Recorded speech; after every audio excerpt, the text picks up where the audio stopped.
أهل الذكر إن كنتم لا تعلمون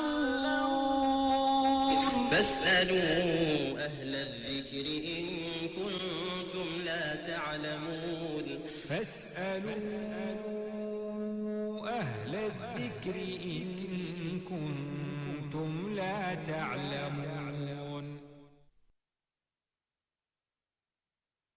بسم الله الرحمن الرحيم. الحمد لله رب العالمين، والصلاة والسلام على أشرف الأنبياء وإمام المرسلين نبينا محمد وعلى آله وأصحابه ومن والاه وعنا معهم برحمتك يا أرحم الراحمين.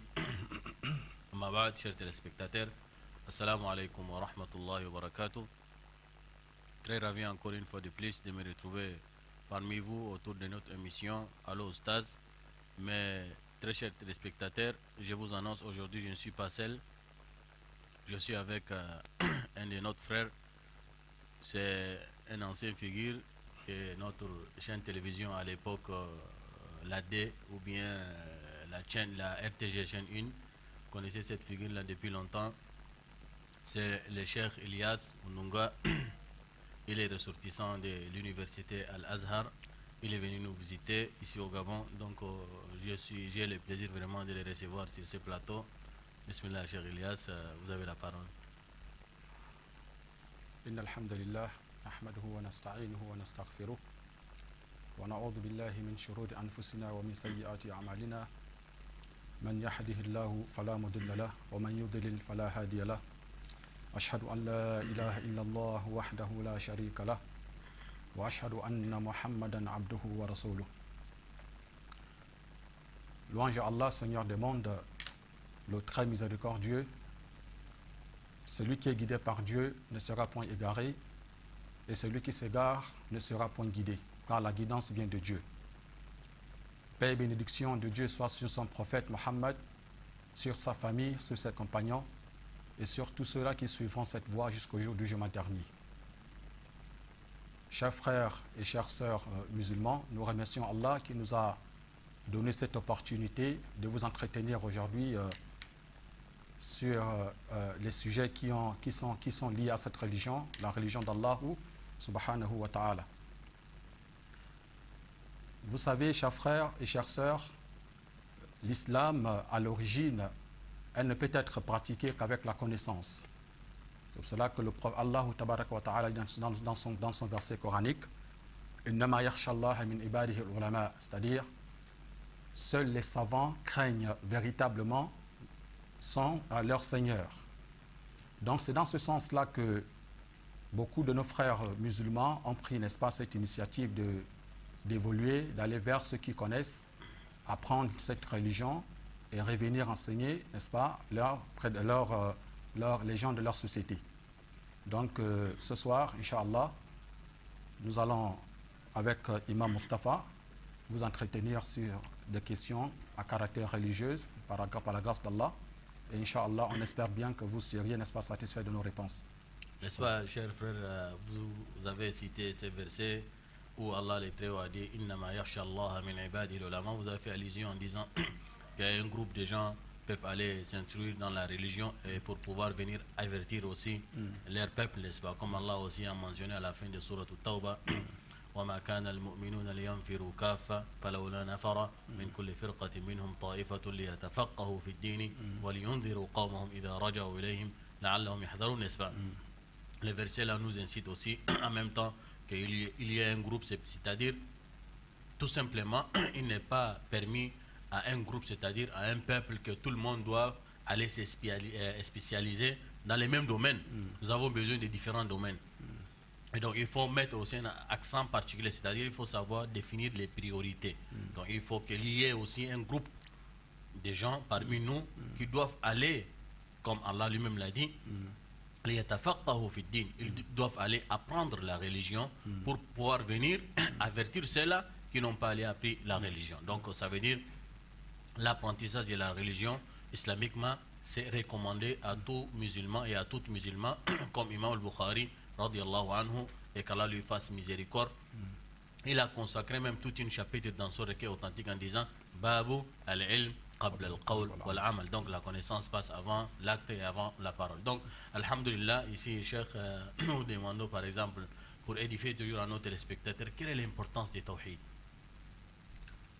Lorsqu'on entend parler de l'unicité d'Allah, ainsi de suite, les tawhid, quelle est l'importance des tawhid?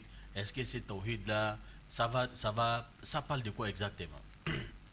Alhamdulillahi Rabbil Alamin, wa salatu wa salamu ala Rasulillah wa ala alihi wa ashabihi ajma'in. Le tawhid, on peut dire que le tawhid est la colonne vertébrale de cette religion, c'est-à-dire celui qui ne maîtrise pas le tawhid, il est exposé au plus grand péché cité dans le Saint-Coran, qui est le shirk, c'est-à-dire le fait d'associer Dieu à d'autres divinités. Les savants de l'islam, à la tête desquels Cheikh Fawzan, Allah hafizahullah, il a dit que tout le Coran, dans son intégralité, parle du tawhid. Tout le Coran, dans son intégralité, parle du tawhid. Le prophète sallam a passé une bonne partie de sa vie, c'est-à-dire quand il était à la Mecque, il appelait les gens vers la compréhension, n'est-ce pas, de cette unicité, le tawhid. Quand on parle du tawhid, on a parfois tendance à ne pas mettre plus d'accent, n'est-ce pas, sur ce principe noble en islam, c'est-à-dire le tawhid. Les savants ont consacré pas mal, n'est-ce pas, de livres sur ce sujet. Un musulman, quand il se convertit à l'islam, la première des choses, n'est-ce pas, qu'il devait connaître, n'est-ce pas, c'est le tawhid. Mais quand on parle du tawhid, c'est quoi le tawhid? On ne va pas entrer dans les détails, parce que chaque science, avant, n'est-ce pas, de s'aventurer dans sa recherche, il faut tout d'abord connaître son importance, et après, nous allons, n'est-ce pas, plus, comment dirais-je, mettre l'accent sur sa définition. Le tawhid, comme a dit plusieurs versets du Coran, nous allons voir par exemple dans la sourate al-Tabarak, dans la sourate al-Tabarak, hein, Dieu, exalté soit-il, du début jusqu'à la fin, il a parlé, n'est-ce pas, de sa grandeur, de sa puissance, hein, de tout ce qui nous entoure, ses créatures. Pourquoi est-ce qu'il a parlé de ces choses-là? Parce qu'il voulait mettre l'accent sur sa divinité, le tawhid. Il voulait mettre l'accent sur sa divinité, le tawhid. Dieu n'est pas quand on l'associe à une autre divinité, avec des associés. Dieu n'aime pas les associés. Le prophète sallam a dit dans ces récits, dans ces hadiths authentiques, que celui dont les dernières paroles seraient La ilaha illallah, dakhal al-jannah, c'est-à-dire il entrera au paradis. C'est une simple parole, mais ce n'est pas facile de le dire à la fin de la vie. Bon, sans vous interrompre, est-ce que les tawhid, là, bon, tu sais, notre émission est réservée uniquement pour les questions et réponses, au fait. Oui. Je crois que nos téléspectateurs, ils sont pressés pour poser des questions.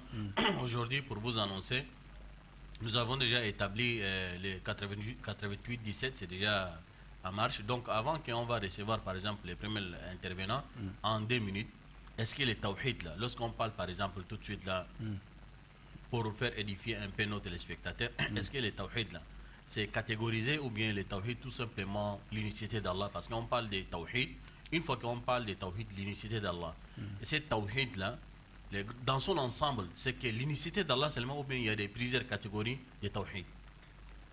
C'est très bien. Donc nous allons d'abord prioriser dans cet intervenant-là. Allô? Alaykoum assalam wa rahmatullah.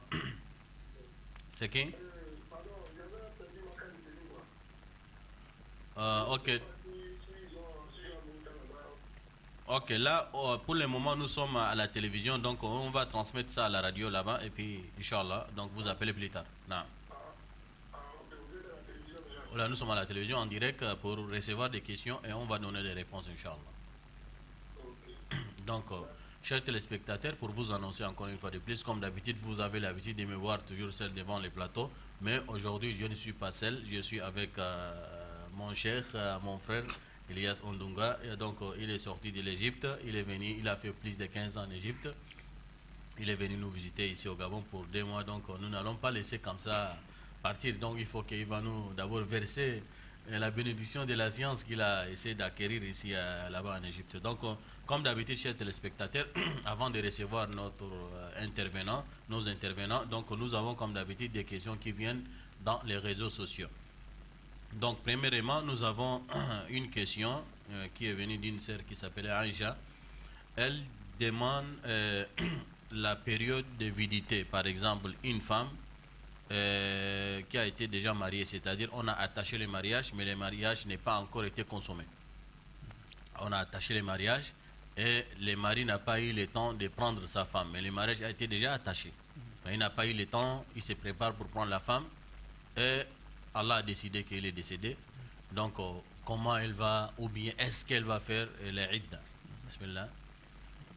Donc, ici, je vais d'abord me contenter pour répondre à cette question-là, et puis nous allons donner la question suivante à notre frère Inch'Allah. Donc, avant de répondre, comme dans notre habitude, on priorise d'abord les questions en live. Non. Bismillah. Allô? Oui, c'est en direct. Mais essayez de diminuer le volume de votre poste. Oui, je vous écoute. C'est qui? Monsieur Gallo, non. Oui, vous avez quelle question? Allez-y. Malheureusement, il est parti, monsieur Gallo. Donc, ici, islamiquement, oui. Allah le Très-Haut, il a dit, la femme que son mari décède, donc elle doit rentrer dans la période de vidité, ce qu'on appelle Idda, 4 mois et 10 jours. Allah le Très-Haut, il a dit وَالَّذِينَ يَتَوَفَّوْنَ مِنْكُمْ وَيَذَرُونَ أَزْوَاجًا يَتَرَبَّصْنَ بِأَنفُسِهِنَّ 4 أشهر وعشرة. Donc même si le mari n'est pas encore consommé le mariage a été déjà attaché, donc mithaqan ghalidha, comme Allah lui-même l'a dit, donc le mariage a été déjà attaché, donc même si le mariage n'a pas été consommé, elle doit rentrer dans la période de vidité. Pourquoi? Car la période de vidité, c'est une adoration. Deuxième question, est-ce que la femme a le droit de demander le divorce à son mari car le mari il est stérile, il ne fait pas les enfants? Non. Bismillah. Alhamdulillah, salatu wassalamu ala rasulillah. Parmi les miséricordes que Allah a accordées à cette communauté est le fait, n'est-ce pas, de leur donner la possibilité de simplifier beaucoup de choses dans l'islam. C'est-à-dire, cette religion est une religion simple. Est-il possible à la femme de demander, parce que ça c'est un cas de force majeure, cette femme a dans son avenir envie d'avoir, n'est-ce pas, des enfants, peut-être que plus tard, elle a peur peut-être de la vieillesse. Quand elle sera vieille, est-ce qu'elle aura peut-être ses enfants qui vont l'aider dans sa vie? Mais puisqu'elle a constaté que ce mari a un défaut, c'est-à-dire il ne peut plus faire d'enfants, il est stérile, est-il possible, n'est-ce pas, ici, à cette femme de demander le divorce? Ouais. Ici, les savants divergent sur cette question. Mais la vie le plus proche, n'est-ce pas, par rapport à cette question, bien sûr, il est possible à cette femme, n'est-ce pas, d'aller voir l'autorité compétente et l'exposer le problème. Et c'est ce dernier, n'est-ce pas, qui est apte à lui donner, n'est-ce pas, cette possibilité, s'il y a lieu, n'est-ce pas, de demander le divorce. Parce que normalement, le divorce en islam appartient à l'homme. C'est l'homme, n'est-ce pas, qui a ce droit d'accorder le divorce à cette femme. Mais la femme, avec le droit que l'islam lui a, n'est-ce pas, octroyé, elle peut saisir l'autorité compétente et exposer, n'est-ce pas, ce problème. Et c'est cette autorité qui va étudier le problème à fond et, si c'est possible, lui a accordé à cette femme, donner à cette femme la possibilité, n'est-ce pas, demander à l'homme d'accorder à cette femme, n'est-ce pas, le divorce. Nous allons peut-être écouter Louis. Oh bon. Est-ce que, avant d'aller, par exemple, voir les autorités compétentes, par exemple les autorités religieuses qui ont le pouvoir, par exemple, de régler les litiges lorsqu'il y a des litiges, est-ce qu'elle doit d'abord, c'est-à-dire trouver des solutions avec son époux? Si l'époux, dans les cas, il refuse d'abord, elle va aller chez les autorités, ou bien tout simplement sûr, parce que les maris n'enfantent pas. Il faut qu'il s'asseye, parce que confirmer aussi que le mari, comment peut-on confirmer que le mari, n'est-ce pas, a un problème au niveau n'est-ce pas, comment est-ce qu'on peut confirmer que le mari ne peut pas faire des enfants? Mais bien sûr, il faut pouvoir consulter d'abord un spécialiste, un médecin. Très bien. C'est ces médecins, pas un seul médecin, 2, 3 médecins à peu près. Ce sont ces médecins qui vont confirmer réellement que ce monsieur ne peut pas faire d'enfant. Et dans ce cas, s'il est confirmé que ce monsieur ne peut pas faire d'enfant et que lui-même il est sûr qu'il ne peut pas faire d'enfant, elle peut s'asseoir avec son mari, essayer de discuter, voir les moyens par lesquels, n'est-ce pas, ils peuvent trouver une solution à leur vie. Et si dans ce cas, le mari, n'est-ce pas, obstine, il ne peut pas accorder, n'est-ce pas, ce divorce à cette femme, dans ce cas, il est obligé, n'est-ce pas, en ce moment, il lui est autorisé de saisir, n'est-ce pas, l'autorité compétente en islam et lui exposer, n'est-ce pas, son problème. Et c'est cette dernière, n'est-ce pas, qui est censée accorder à cette femme cette possibilité de divorcer. À ce qu'ils peuvent même convaincre les maris, parce que ici, dans le cas de Gabon, par exemple, nous n'avons pas une autorité compétente, même s'il y a les conseils ne peuvent pas donner le divorce directement parce qu'il y a un litige entre un époux et une épouse. Mais les conseils, par exemple, les imams ou bien les conseils ont ces pouvoirs-là de convoquer, par exemple, ces derniers-là, de lui amener à la raison. Parce que Allah lui-même, il a dit, les mariages, c'est quoi? C'est les mawad entre les deux conjoints, c'est-à-dire c'est l'affection, n'est-ce pas? Et l'objectif même qu'on se marie, comme le prophète sallallahu alayhi wa sallam a dit, tazawwaju al-wadud al-walud, fa inni mukathirun bikum al-umam yawm al-qiyamah. Il faut marier les femmes qui enfantent, n'est-ce pas? Les femmes fécondes. Donc pour que ma communauté doit s'agrandir le jour de Yawm al-Qiyamah, je serai content parce que quand je vois ma communauté sont grands, le nombre est vraiment élevé, ça donne la joie à notre prophète Mohammed sallallahu alayhi wa sallam. Donc l'objectif même quand on se marie, c'est pour avoir des enfants. Et donc si dans les cas, par exemple, comme le chef vient de dire tout à l'heure, une fois que vous constatez que le mari, par exemple votre mari, il n'enfante pas, c'est pas tout de suite là que vous pouvez déjà déclarer directement et vous créer des chantages, des problèmes. Non, il faut d'abord, comme c'est la miséricorde entre vous, ainsi que de l'affection et de l'amour, chercher d'abord les voies et moyens, comment régler, comme vous venez de dire, cette affaire-là, n'est-ce pas? Donc si dans les cas où ça a été déjà déclaré positif que lui, il n'enfante pas, donc c'est à vous de le voir. D'abord, c'est pas obligatoirement que vous devez demander le divorce. Ça dépend, ça dépend. Donc, si vous cherchez au fond de vous des enfants et vous voyez que le mari là, il ne peut pas vous donner ce que vous cherchez, c'est en ce moment-là, c'est dans les bonnes manières qu'on peut demander. Inch'Allah, le mari aussi ne doit pas être égoïste parce que lui n'enfante pas et ne peut pas aussi priver la femme là. Donc, tout simplement, ce que nous cherchons à dire derrière ça, la femme ici a le droit de demander le divorce. Pourquoi? Parce que le prophète sallallahu alayhi wa sallam, il a dit quelque part, la femme n'a pas le droit de demander le divorce à son mari tant qu'il n'y a pas de cause valable. S'il n'y a pas de cause valable, elle demande le divorce, donc le paradis lui sera interdit. Mais si il y a une cause valable, le cause est déjà fondé islamiquement, alhamdulillah. Troisième question, nous allons rappeler toujours à nos téléspectateurs, les 88-17 est déjà en cours, donc vous pouvez déjà tout simplement prendre le téléphone et composer les 88-17. Nous allons, Inch'Allah, répondre à votre concernant la deuxième question. Là. Donc, la troisième question, ou bien la deuxième? La deuxième question. C'est ça la deuxième question? Oui, là, sur le divorce. C'est ça, sur le divorce. Là, nous parlons, est-ce que la femme a le droit de demander le divorce à son époux qui n'enfante pas? C'est ça la deuxième question. Okay. Nous avons déjà traité, n'est-ce pas? Oui. La troisième question, nous avons ici le frère Amadou, il demande quelles sont les causes, donc ça veut dire qu'il a essayé de mettre ça en pluriel, quelle est la cause ou bien les causes qui amènent à un musulman de faire le ghusl, les grands bains. Non. C'est bien. Alhamdulillah Rabbil Alamin. Les causes ou bien les raisons, les causes qui poussent le musulman à faire le grand bain sont connues dans les livres de fiqh, les livres, n'est-ce pas, de la jurisprudence islamique. Et parmi ces causes, nous avons, n'est-ce pas, les rapports sexuels avec sa femme. Celui qui fait des rapports sexuels, il lui est obligatoire, avant de faire la prière, n'est-ce pas, de faire le grand bain. Et parmi les causes qui poussent le musulman à faire le grand bain, nous avons aussi ce qu'on appelle en arabe al-ihtilam. Al-ihtilam, ça, ce sont des rêves érotiques. Celui qui fait des rêves érotiques et qui constate qu'au niveau de son lit, il y a quelque chose, dans ce cas, il doit faire le grand bain. Il y a aussi parmi les causes du grand bain, le vendredi. Là, les savants divergent un peu. Est-ce qu'il est obligatoire le matin, avant la prière du vendredi, de faire le grand bain ou pas? Parce qu'il y a des hadiths qui prouvent, qui incitent le musulman à faire le grand bain. Donc dans ce cas, tout ce qu'on peut dire en résumé, c'est-à-dire il est recommandé, pas obligatoire en tout cas, il est recommandé que le musulman fasse le grand bain le vendredi, la matinée du vendredi, avant d'aller accomplir la prière du vendredi. Donc nous avons cité les rapports sexuels. 2, nous avons également cité les rêves érotiques avec le fait, n'est-ce pas, de constater la présence, n'est-ce pas, du sperme sur son, je m'excuse du thème, sur son lit. Et nous avons également, parce que quelqu'un peut faire les rêves érotiques sans pourtant constater la présence de quelque chose. Il faut qu'il constate bien sûr qu'il y a quelque chose sur son lit, ou bien sur lui. Dans ce cas, il doit se laver.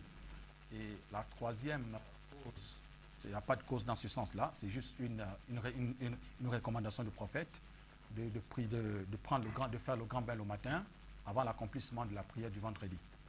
Donc, c'est un peu ça. Donc, nous allons ici, par la grâce, avec votre permission aussi d'ajouter.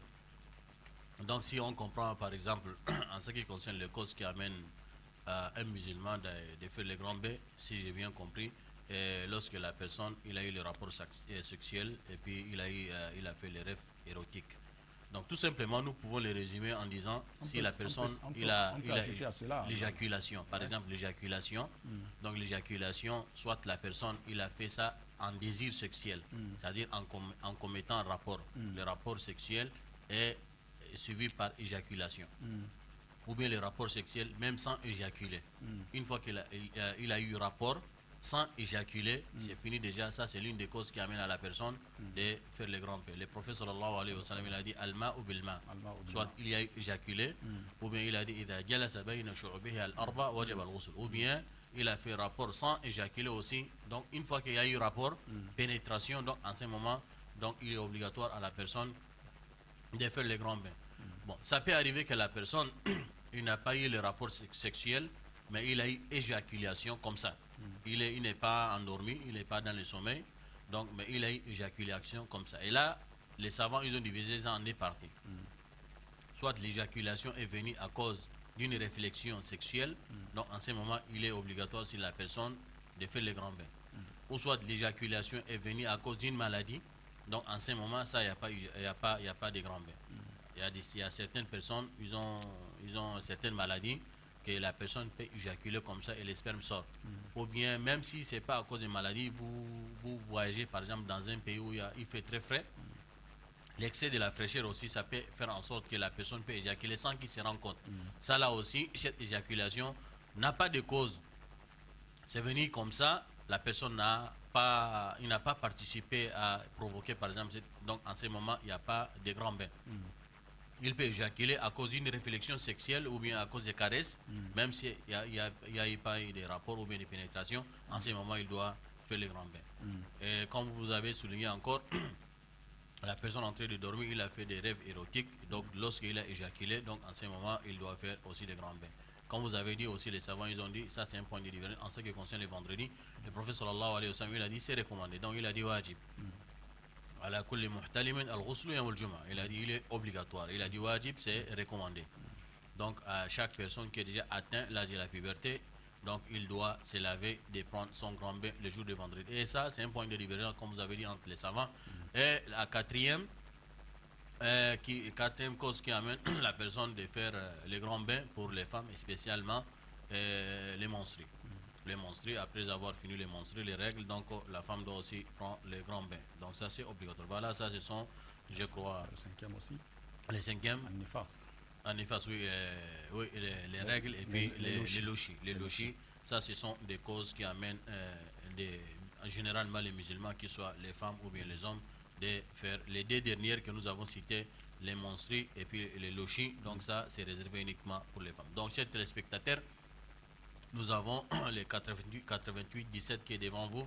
Donc nous attendons tout simplement vos interventions. Donc je suis pas seul, comme vous avez compris dès le départ. Je suis avec les grands savants, le cheikh Ilyas Ondonga, notre frère qui est sorti de l'Égypte. Il a d'abord été ici. Beaucoup parmi nous le connaissaient à l'époque de la RTG Jeune 1, à l'époque de la D. Donc il animait des émissions islamiques. Alors les récompenses de la meilleure des manières de tout ce qu'il a fait auparavant. Il est venu nous visiter, il a fait au moins 15 ans en Égypte, il est venu nous visiter, il est venu nous verser cette miséricorde de la science qu'il allait acquérir en Égypte, alhamdulillah, les berceaux de la science, islamique, l'université qui a fait au moins des 1070 ans. Donc, alhamdulillah, il est là avec nous. Nous sommes vraiment très contents, nous exprimons cette joie-là de recevoir des gens comme lui, alhamdulillah, de traiter les questions. Nous avons, avant de prendre un intervenant, le frère ici, je crois qu'il s'appelle Abdullah, ici, je ne me trompe pas de son nom. Il a demandé Ma hiya sifatu tayammum al-mashroua. Quel est le caractère des ablutions sèches? Comment on peut faire les ablutions sèches? Parce qu'il y a plusieurs façons qu'on entend, les imams, les prédicateurs parlent par ici et par là. Chacun donne une version. Donc, quelle est la version qui est authentique, logique, qu'on peut faire les ablutions sèches? Chers téléspectateurs, 88-17 qui est là, qui vous attend, tout simplement vous composez et nous allons recevoir vos questions, Inch'Allah. Non, bismillah, Alhamdulillahi Rabbil Alamin. Salatu wa salam ala Rasulillah wa ala alihi wa ashabihi ajma'in. At-tayammum, qu'on appelle l'ablution sèche, en islam, a trois parties importantes qu'il faut maîtriser dans cette question. C'est-à-dire la partie intime, parce qu'il faut subdiviser le corps. Avec votre permission, nous allons prendre, mais malheureusement il est parti. Non, c'est 88-17, non. Il faut subdiviser le corps en trois parties. Nous avons d'abord la partie intime. Et c'est la partie principale dans la complète. Tu parles de tayammum? Je n'ai pas de tayammum, les ablutions sèches. Tayammum. Avec votre permission. Malheureusement, il est parti. Non. Tayammum, c'est facile. Le plus important au niveau du tayammum, c'est la main. Il faut d'abord trouver un endroit pur, propre, le sable, la terre, ainsi de suite, où il faut tout simplement mettre les deux mains au niveau de cet endroit. Et si vous mettez les deux mains au niveau de cet endroit, si vous le frottez, soit au niveau de votre visage, vous le mettez au niveau de la main et ça suffit. Dans ce cas, vous avez fait votre tayammum. Vous n'avez pas besoin de mettre au niveau de la tête, la main au niveau de la tête, non. Vous n'avez pas besoin de faire comme si vous laviez la main avec de l'eau, non. Vous n'avez pas besoin d'essuyer le pied, non. Le tayammum est très simple. C'est comme je vous ai dit, vous mettez les deux mains au niveau du sol et d'autres disent qu'il faut faire ça. Bon, ça aussi on a besoin de preuves parce que quand tu fais ça, pourquoi tu fais ça? C'est pour que la tête qui est entre tes mains, n'est-ce pas, puisse... Il y a d'autres qui disent qu'il faut souffler comme souffler. ça. Non. Ça là, il n'y a pas de dalil. Non. Il n'y a pas de dalil. Ça, c'est la logique. Pourquoi? Parce que quand tu mets la main, il y a le sable. Tu souffles un peu ou bien tu fais ça, le sable tombe. Ça là, ce sont des massages, ce sont des questions qui n'ont pas de preuve.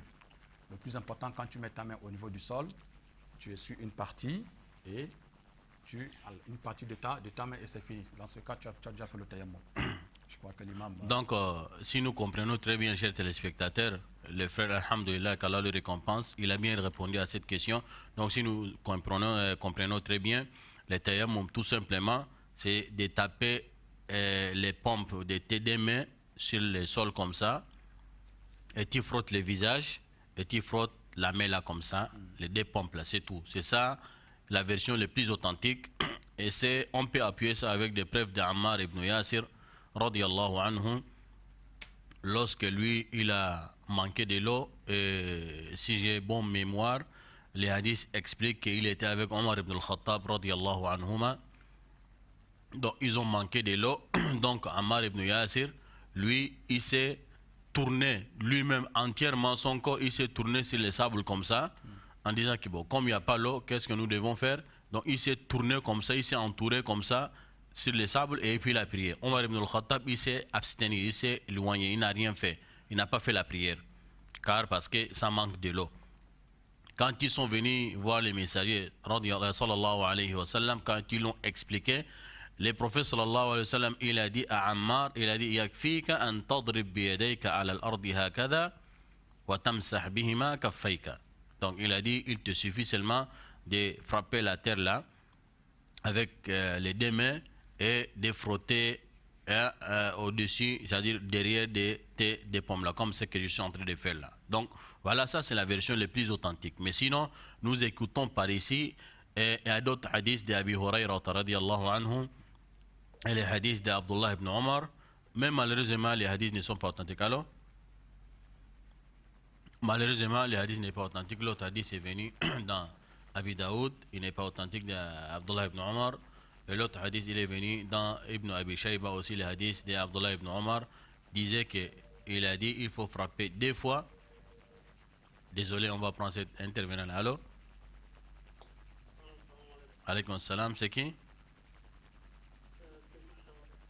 Traoré, hein? Oui, vous avez une question?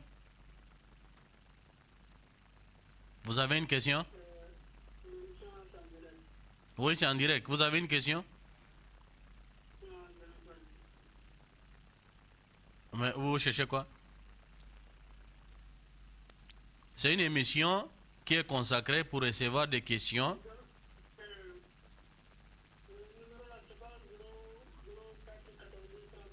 Non, c'est 88-17.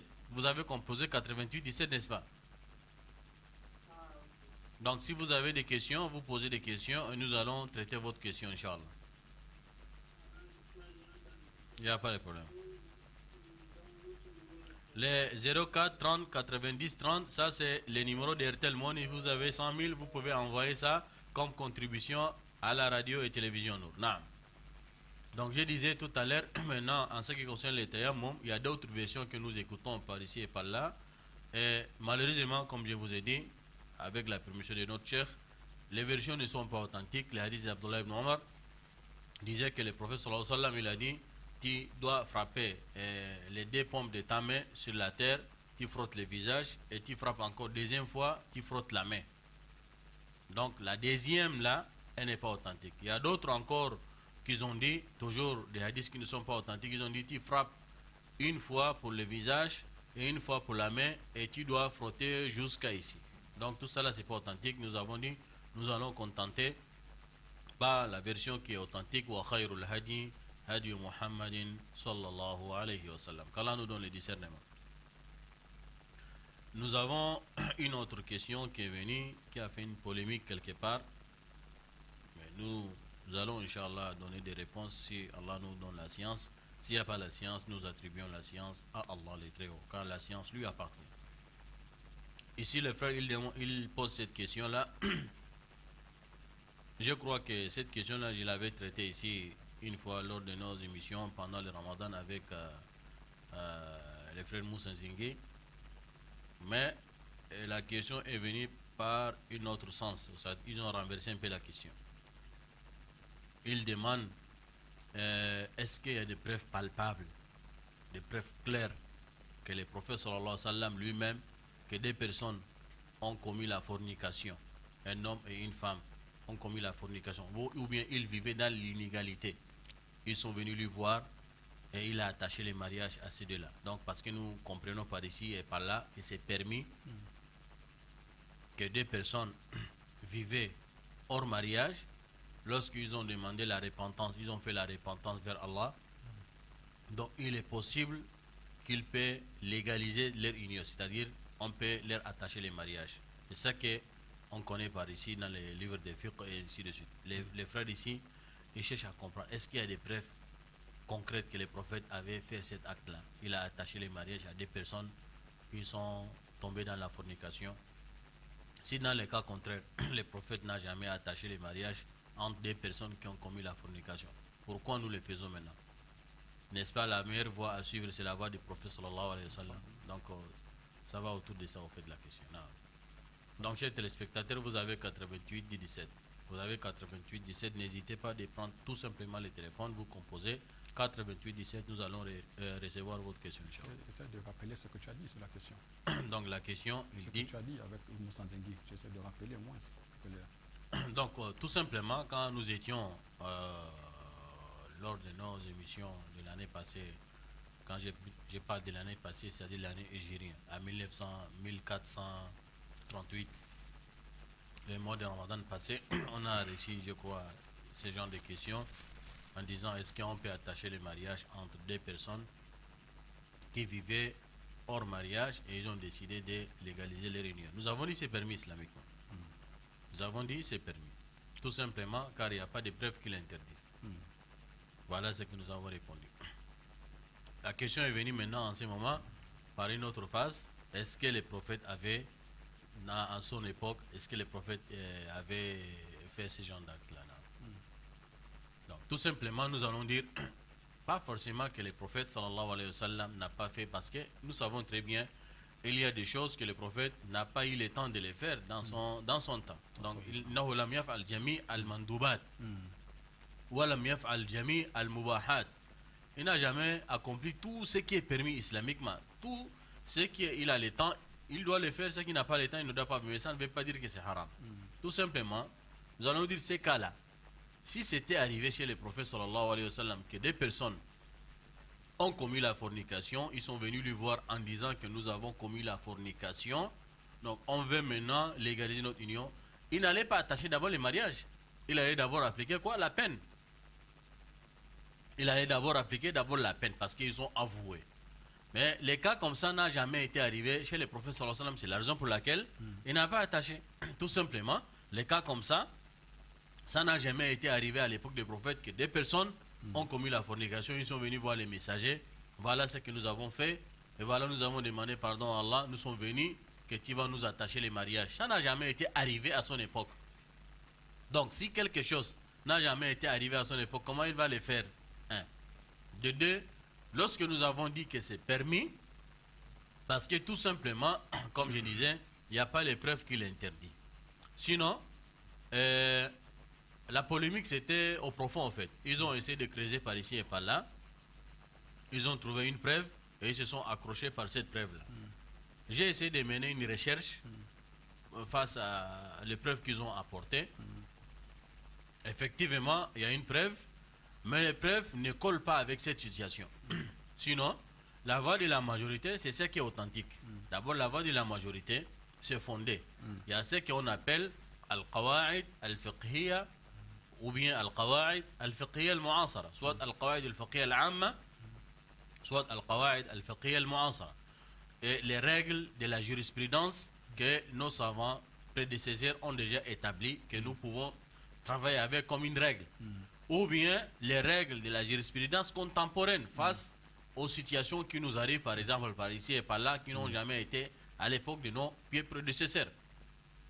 Donc, ici, ils ont dit quoi? Ils ont dit Daf'ul mafasidi muqaddamun ala jalbil masalih. Donc, lorsque vous dites que des personnes ont commis la fornication, ils sont venus vous voir en tant qu'imam de votre mosquée, en tant qu'imam de votre quartier, en tant qu'imam de votre district. Voilà ce que nous avons fait et nous avons pris le chemin de la repentance. On veut maintenant égaliser notre union. Nous avons demandé pardon à Allah. Lorsque vous dites que non, islamiquement, ça ne se fait pas, c'est comme si vous les avez encouragés d'aller continuer dans votre bêtise. Et nous savons que arrêter, c'est-à-dire si vous avez la possibilité d'arrêter une catastrophe, comme je disais, une catastrophe comme ça, c'est mieux. C'est-à-dire d'égaliser les réunions, de leur attacher les mariages que de les laisser aller continuer dans car l'erreur, c'est-à-dire al-haram, muqaddamun ala al-halal. Toujours c'est une règle, il a dit إذا وجد الحلال والحرام غلب الحلال الحرام والحرام. Donc ici, c'est mieux de légaliser leur union que de les encourager. Si vous refusez, vous les laissez comme ça, ils risquent de continuer dans leur désordre. Et là, c'est comme si vous avez participé à leur aider. D'abord, tout simplement, nous avons dit, c'est permis car il n'y a pas une preuve qui l'interdit. Lorsque vous interdisez une chose, il faut apporter moins quand même les moindres preuves pour... Donc nous allons, Inch'Allah, continuer en prenant cet intervenant-là, comme la question elle est un peu cruciale. Donc, je disais tout à l'heure là, ils sont allés chercher, ils ont trouvé une preuve. Les preuves, comme je disais, ne collent pas.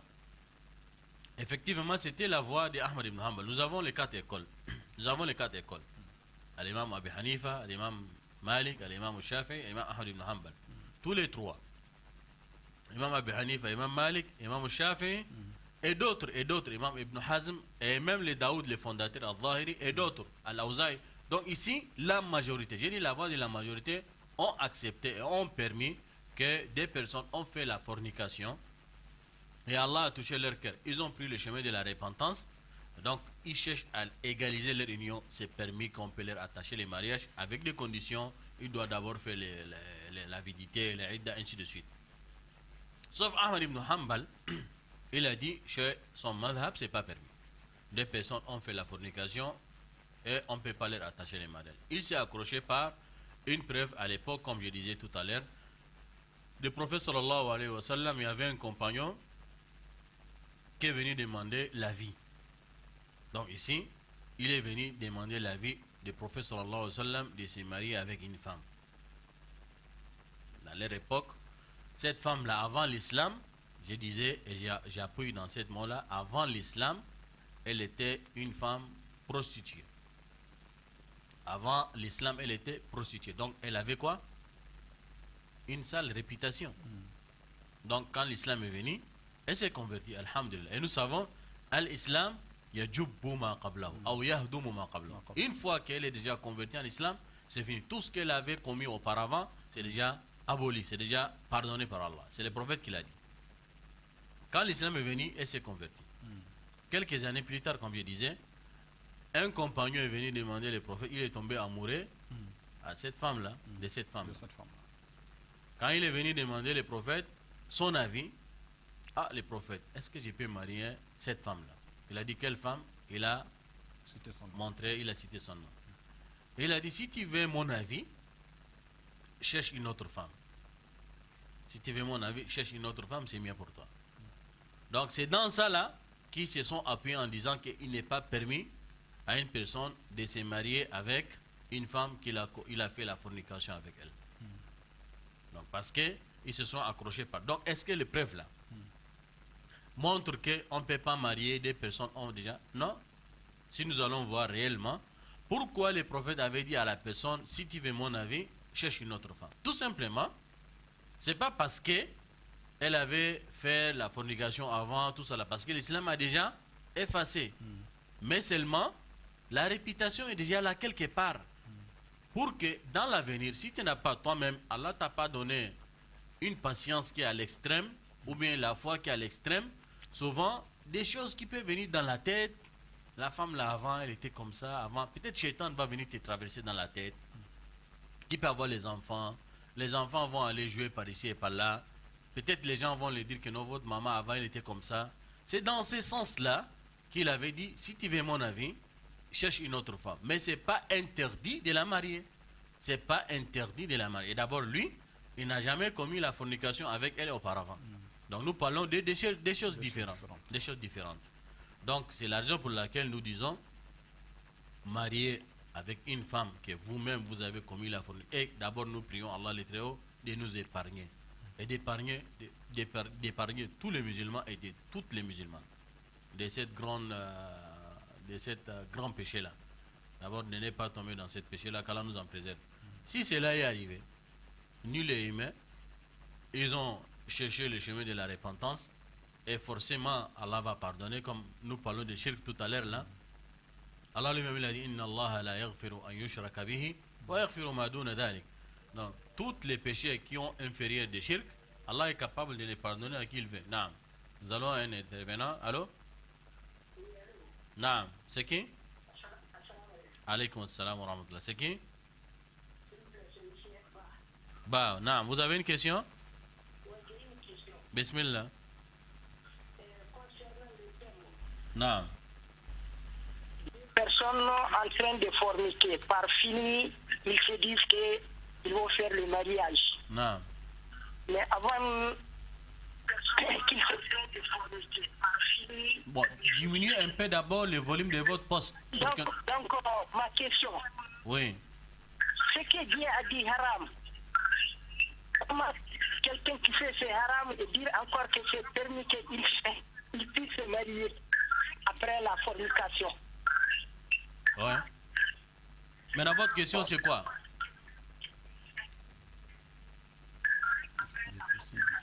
Ok, d'accord. Non. Est-ce que Donc ma question, est-ce que c'est permis?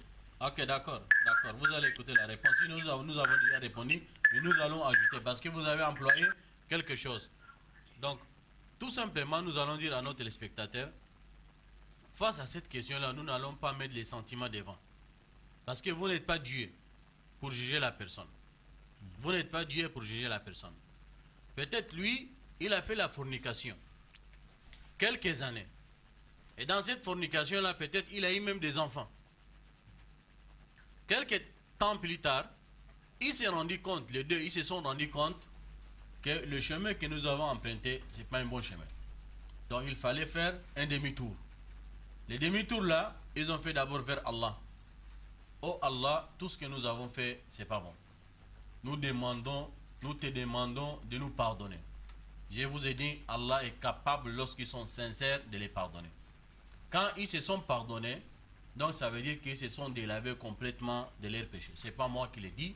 Même les péchés là, Allah est capable de les transformer ça en récompense. Lui-même il a dit, Illa man taba wa amana wa amila amalan saliha fa ulaika yubaddilu Allahu sayyi'atihim hasanat wa kana Allahu ghafuran rahima.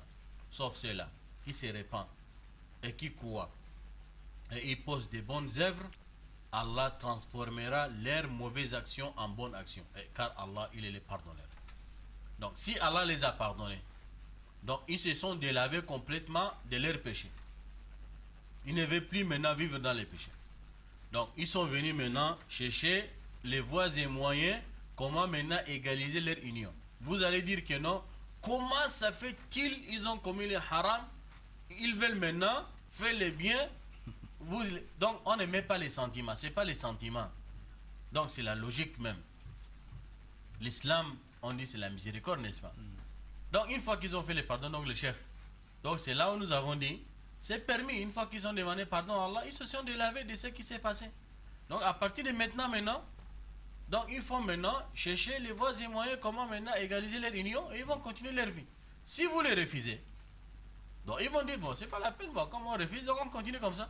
Donc c'est comme si vous avez participé à leur aider de continuer dans le chemin. Mais c'est pas d'une façon que nous encourageons les gens de rester dans la fornication ou bien de dire aux gens d'aller prendre le concubinage. Non, c'est pas ça que nous disons.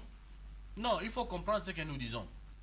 Nous disons simplement ceux qui ont été éprouvés par ces gens de péché et ils se sont rendus compte que c'est pas bon, il fallait faire le demi-tour.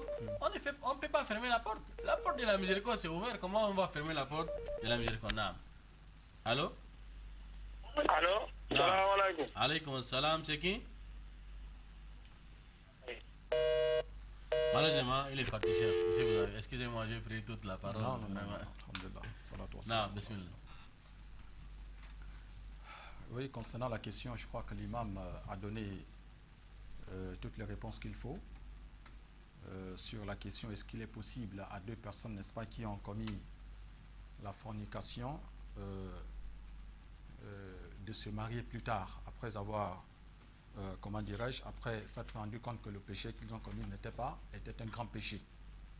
L'imam a souligné que la fornication est un grand péché en islam. C'est parmi les grands péchés en islam. C'est-à-dire, quand on dit grand péché, pour que le pardon soit accordé, il faut un certain nombre, n'est-ce pas, de conditions qu'il faut respecter au niveau du repentir.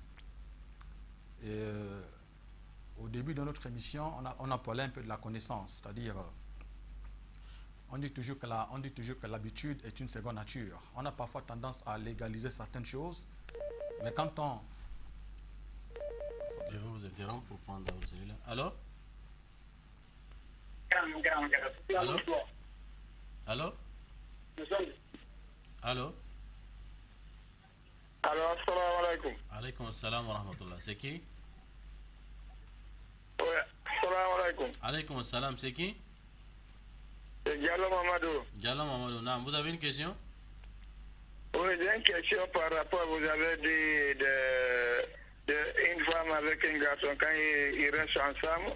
Exemple, si c'est un chrétien, maintenant, est-ce que tu peux marier le chrétien là tant qu'il est un chrétien, tu es musulman? Toi, tu es l'homme, tu es musulman. Maintenant, la femme que tu vivais avec elle auparavant, elle n'était pas musulmane, elle est chrétienne. C'est ça que vous voulez dire? Allô? Oui. Ok, d'accord. Nous avons compris. Inch'Allah, le cheikh va vous répondre. Non. Ok, monsieur. Bismillah. On dit toujours que l'habitude est une seconde nature. On a tendance à parfois légaliser des choses que lorsqu'on se rend compte que l'islam n'est-ce pas, nous a enseigné le contraire, on a du mal à l'accepter parce qu'on a mis du temps dans ces choses-là, dans ces habitudes, et à la fin, il n'est pas facile pour nous d'accepter ces genre choses. Est-ce qu'il est possible, n'est-ce pas, à deux personnes, n'est-ce pas, qui ont commis la fornication de se marier, après avoir, n'est-ce pas, après avoir, n'est-ce pas, après le repentir, islamiquement parlant, on a parfois tendance à croire que ce n'est pas possible. Mais oui, c'est possible. Pourquoi? Quand on dit que ce n'est pas possible, il nous faut automatiquement avancer une preuve. Parce qu'à l'origine, toute chose est permise. Mais quand on dit que cette chose n'est pas permise, qu'est-ce qu'il faut avancer dans ce cas-là? Ce n'est pas le sentiment qu'on veut. C'est quoi? C'est la preuve qu'on a besoin d'avancer. Et la preuve, c'est connue. Soit c'est une preuve qui est tirée, n'est-ce pas, du Coran, ou bien une preuve tirée de la tradition du prophète, sallallahu alayhi wa sallam. Dans ce cas, si on n'a pas de preuves qui interdisent à ces deux personnes de se marier, on dit qu'il est possible à ces personnes de se marier. Parce qu'on n'a pas de preuves. Donc on dit à l'origine, toute chose est permise. Désolé. Non. Allô? Oui, allô, salam alaikum. Alaikum salam, c'est qui? C'est Amadou Diallo. Amadou Diallo, non. Moi, ça va. Alaikum salam, non. Vous avez une question? Alhamdulillah. Excuse-moi, il m'a dit une question là. Bismillah. Allez-y. On vous écoute, allez-y. Oui. Mhm. Je travaille avec un... Bon, essayez d'abord de nous contenter de diminuer un peu le volume de votre poste pour qu'on va bien saisir votre question. Désolé, il est parti. Non. Donc l'imam a répondu à cette question. Il a donné des réponses assez qui ne nécessitent pas, n'est-ce pas, à approfondir, à dire encore un peu plus. Je crois que on a seulement du mal à accepter la réalité. Il faut dire s'il y a le Mais nouveau c'est ça. qui vient de l'Égypte peut-être. Non, la nouveau, hein? question est simple et machallah, vous avez donné des réponses. Je crois pas. Non, allô? Allô? Allô, salam alaikum. Alaykoum salam, c'est qui? Oui, c'est Ali. Ali, de non. Bakele. Je vous Oui. écoute. Oui, ma question, je reviens à la deuxième question qu'on vous avait d'abord posée sur le divorce quand je suis allé. Quand quoi? Ma question c'est sur le divorce. C'est l'homme qui n'en parle est pas. stérile là. Oui. Oui. Est-ce que lui, s'il aime vraiment sa femme, il peut demander, on peut mettre le step d'un homme pour qu'elle puisse accoucher, pour qu'elle puisse faire des enfants? Est-ce que c'est permis? C'est possible? Ok, Inch'Allah, vous allez écouter la réponse. Ok, d'accord. Non, vous allez écouter la réponse. Donc, cher, vous avez déjà fini la question là? La question, nous sommes en train de donner un peu plus, n'est-ce pas, D'éclaircissement. d'éclaircissement. On a dit qu'on a du mal à accepter la réponse, mais c'est ça. Al-aslu fil ashya, al-ibaha. C'est-à-dire on ne peut pas interdire quelque chose qu'Allah a permis, sauf avec preuve. Donc dire qu'il n'est pas permis à ces deux personnes après le repenti de se marier. Allô? Allô? Oui? Allô, assalamu alaikum. Alaykoum salam, c'est qui? C'est Amadou Diallo, El-Mami. Oui, vous êtes revenu. Allez-y. Ok. Bon, moi j'ai un petit souci là, vraiment un souci que je trouve avec depuis ça fait peut-être 4 mois. Allez-y, on vous écoute. Inch'Allah, le cher est là, il va vous déclencher. Plutôt 88 heures. Je travaille avec un frère. Mhm, Bon, moi je suis un boutiquier. mhm. Je vous écoute. Vendredi, Faut bien écouter. Non.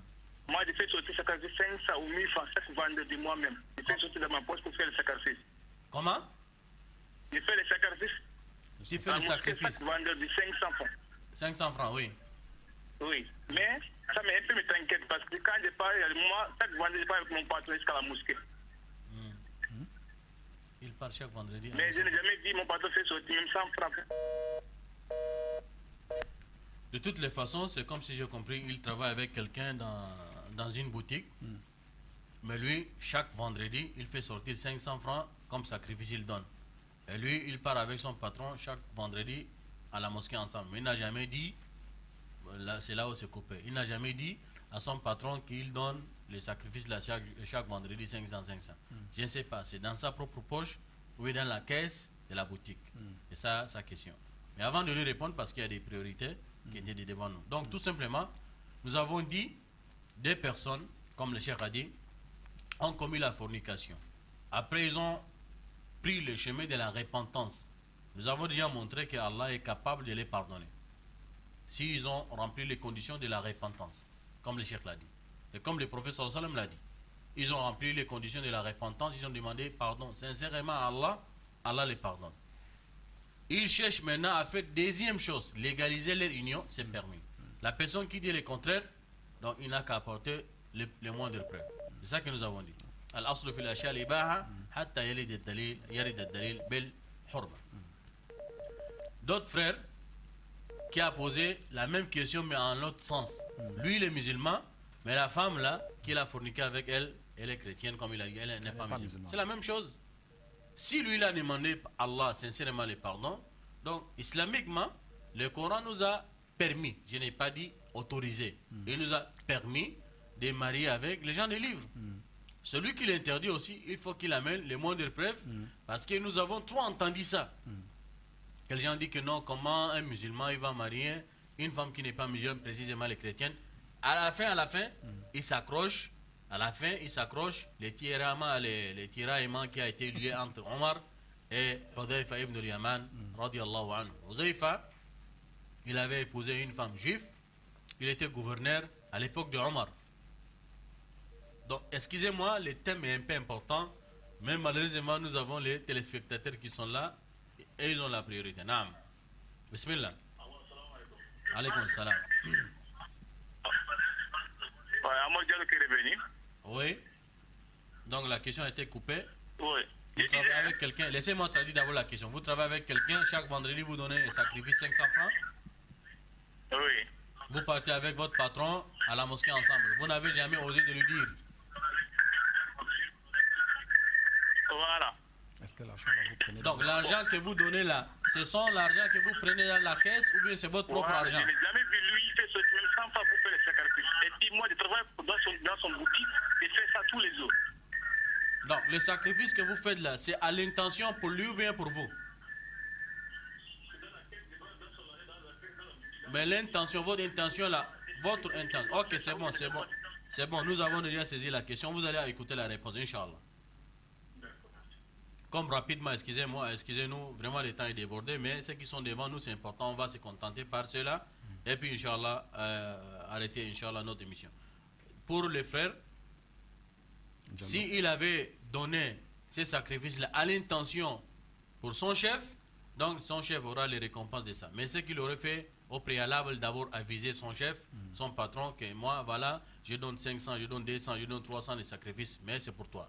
C'est permis. S'il n'a pas fait, au préalable, il doit le faire, c'est-à-dire à l'intention que les récompenses soient attribuées à son patron. Mais s'il a fait seulement comme ça, sans avoir formulé aucune intention, l'argent qu'il a donné, c'est pour son chef, Inch'Allah, les récompenses attribuées à son patron, et lui, il aura une part des récompenses, car il a participé en aidant son patron pour gagner des récompenses, donc lui, il aura des récompenses. Wallahu ta'ala ala wa ala. Je disais tout à l'heure, donc, ce qui s'accroche dans ce qui est passé entre Hudayfa et Omar ibn al-Khattab, Hudayfa avait marié une femme juive. Quand Omar avait entendu ça, il a écrit une lettre, une note. Il a envoyé à son gouverneur qui est Hudayfa. Il a dit divorce la femme là tout de suite là. Parce qu'elle est juive. Hudayfa a pris la lettre, il a tourné la lettre, il a écrit derrière la lettre, il a dit à vos ordres mon chef, je vous respecte, mais je vais faire passer la parole d'Allah devant la parole de quiconque. Est-ce que vous niez cette verset-là où Allah a dit que les femmes des livres nous ont permis? Et il a dit, je suis désolé, je ne divorce pas la femme. Quand on a envoyé la lettre, à Omar il a vu la lettre, il a mis ça à côté, il n'a fait aucun commentaire. Quelques années plus tard, Hudayfa a divorcé la femme. Ses amis l'ont dit, mais le moment où ton chef avait demandé de divorcer la femme, pourquoi tu as refusé? Il a dit, si j'avais exécuté son ordre, c'est comme si le verset n'existait pas dans le Coran. j'ai fait passer la parole d'Allah devant. Donc ça veut dire que c'est permis à un musulman de marier une femme qui n'est pas musulmane, mais précisément elle doit être chrétienne ou juive. Donc c'est permis. À la fin, le frère Ali, il a dit, lorsque nous avons traité la deuxième question en disant l'homme qui n'enfante pas, la femme a le droit de demander le divorce. Le frère il nous a amené dans d'autres problèmes. Il a dit, est-ce que c'est permis maintenant dans les cas comme ça? Il y a l'amour entre ces deux couples-là. L'homme, il aime la femme, elle aime l'homme. Mais à cause des manquements de l'enfant, la femme cherche l'enfant. Pour garder cette union-là, pour ne pas aller tomber dans les hadiths qui n'est pas authentique, les gens disent Abghadul halal ila Allah talaq. C'est un hadith qui n'est pas authentique. Pour ne pas aller tomber dans cet hadith-là, divorce-là, qui n'est pas bon là. Est-ce qu'on peut prendre les matériels, c'est-à-dire les spermes d'un autre homme et injecter ça dans l'utérus de la femme afin que l'enfant va enfanter? C'est pas permis. Tout simplement, Allah a dit وَالَّذِينَ هُمْ لِفُرُوجِهِمْ حَافِظُونَ إِلَّا عَلَى أَزْوَاجِهِمْ أَوْ مَا مَلَكَتْ أَيْمَانُهُمْ فَإِنَّهُمْ غَيْرُ مَلُومِينَ. L'enfant là va attribuer à qui? C'est l'homme d'un autre homme qui est étranger et qui a été injecté dans l'utérus de la femme. C'est pas son enfant. C'est clair. C'est pas permis. Il aurait posé la question autrement pour recadrer sa question. Si par exemple la science a démontré que l'homme n'enfante pas à cause de la faiblesse de son sperme, donc en ce moment les savants contemporains ils ont dit c'est permis de prendre son sperme là et le traiter et injecter à la femme là. Mais à condition, ils ont mis aussi des conditions, à condition que ça doit être dans la main d'un médecin qui est crédible, ainsi de suite, tout ça là. Donc, Wallahu ta'ala alam, les chefs, vous avez la dernière parole. Les mots de fin. Non. Alhamdulillahi Rabbil Alamin. Nous avons, chers frères musulmans et chères sœurs, grâce à cette émission, nous avons, n'est-ce pas, par la grâce de Dieu, répondu à un certain nombre de questions. Si on n'a pas peut-être répondu à toutes les questions, Inch'Allah, dans les émissions plus tard, dans les émissions à venir, l'imam est là, il aura l'occasion, n'est-ce pas, de répondre à d'autres questions. Et par rapport à certaines questions, les questions qui sont très très importantes, comme les questions de divorce, on conseille vraiment à nos frères et nos sœurs musulmanes, n'est-ce pas, parfois d'aller un peu plus, c'est-à-dire de se rapprocher de nos connaisseurs dans des mosquées, des imams, des savants, de s'asseoir et discuter avec eux. Et avec ces derniers, n'est-ce pas, ils peuvent avoir des réponses qu'ils veulent, n'est-ce pas, à leurs questions. Et il ne faudrait pas aussi, quand on nous dit des choses, on donne des réponses à certaines de nos questions, qu'on s'échauffe. C'est pas ça, l'islam, c'est pas ça. L'islam, c'est ad-dalil, c'est-à-dire la preuve, al-kitab, wa sunnah, wa as-sahiha. Donc, c'est ça. Et si on se limite à c'est-à-dire au Coran et à la Sunna, ou à aqwal ulama, ainsi de suite, on ne va pas s'échauffer. On ne va pas s'échauffer. L'islam est facile. Et comme on a dit au départ, que cette religion, pour mieux la pratiquer, il faut la connaissance. La connaissance ne nécessite pas que tu puisses mémoriser tout le Coran, ou bien tu puisses mémoriser tous les hadiths. Non, non, non. La connaissance est que tu puisses, au moins, avant d'accomplir une action, un acte en islam, que tu sois sûr de ce que tu veux accomplir, que tu sois sûr que cet acte, n'est-ce pas, a des preuves, n'est-ce pas, authentiques avant de l'accomplir. Et si tu n'en as pas une preuve, c'est à toi maintenant de te rapprocher des savants. Et c'est ça, c'est le conseil qu'on peut donner à nos frères et nos sœurs musulmans. Vous dire assalamu alaikum wa rahmatullah. Donc l'islam, c'est facile, comme vous avez dit, pour celui qui veut les pratiquer convenablement. L'islam est difficile pour celui qui ne veut pas comprendre. Sur ce, chers téléspectateurs, assalamu alaikum wa rahmatullahi wa barakatuh. À nous retrouver, Inch'Allah, les mercredis prochains, si Allah le veut, Inch'Allah ta'ala. Assalamu alaikum wa rahmatullahi wa barakatuh.